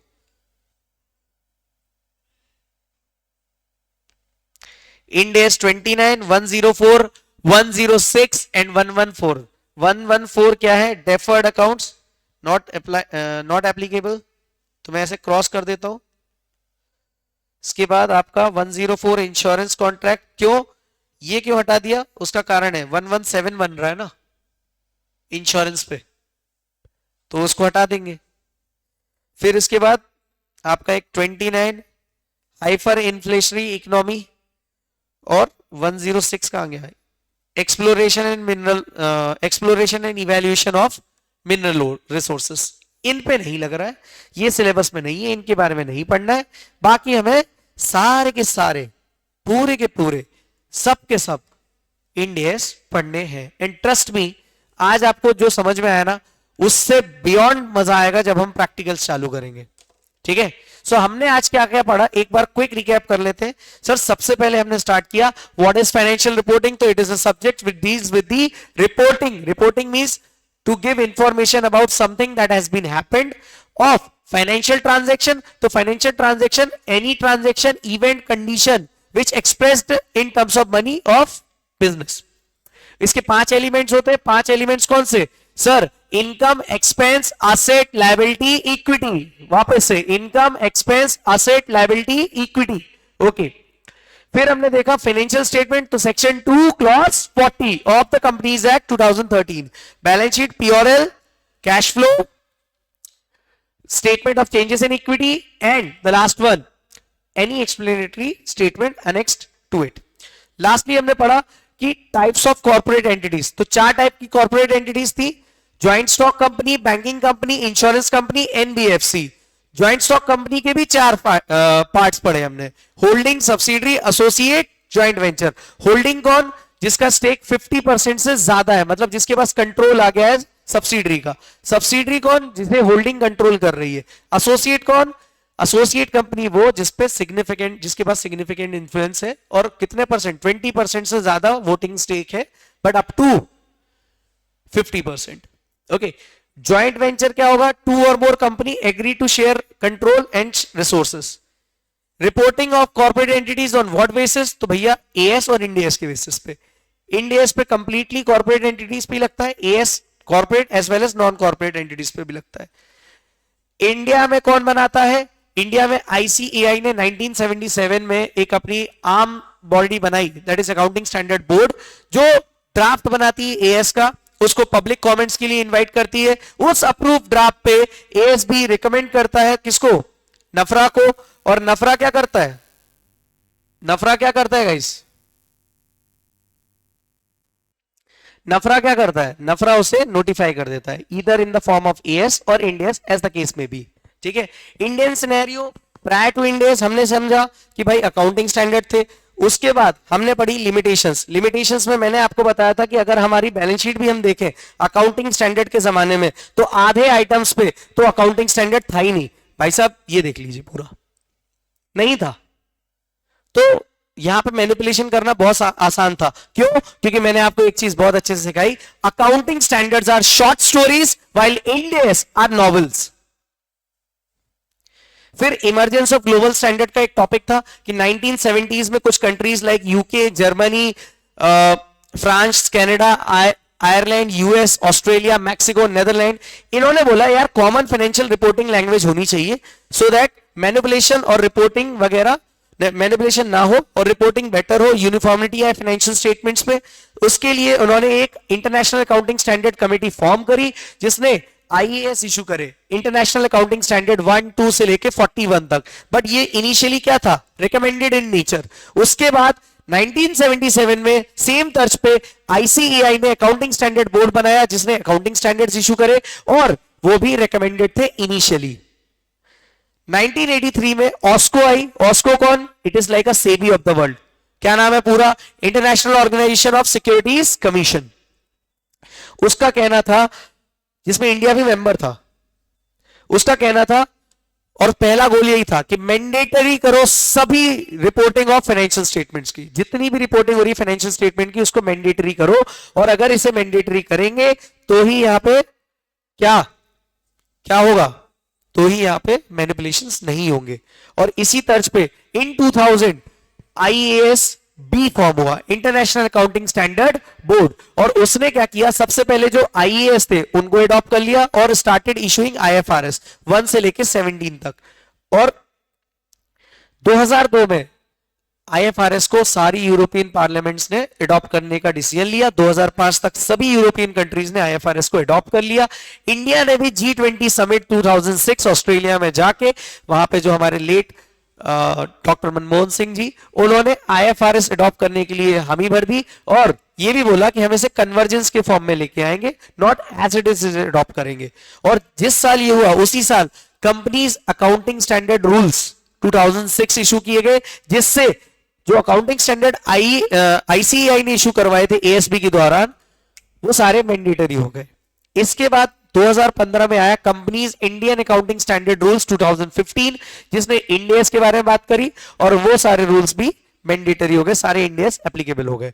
इनके फीचर्स क्या थे भैया? पहला तो प्रिंसिपल बेस्ड है, दूसरा फेयर वैल्यू यूज करता है, तीसरा ग्रुप पे ज्यादा फोकस करता है, चौथा सब्सटेंस पे फोकस है रादर देन लीगल फॉर्म, और लास्ट है लॉट ऑफ डिस्क्लोजर रिक्वायरमेंट्स। क्योंकि भैया इससे क्या होगा, यूजर्स की अंडरस्टैंडिंग बढ़ेगी।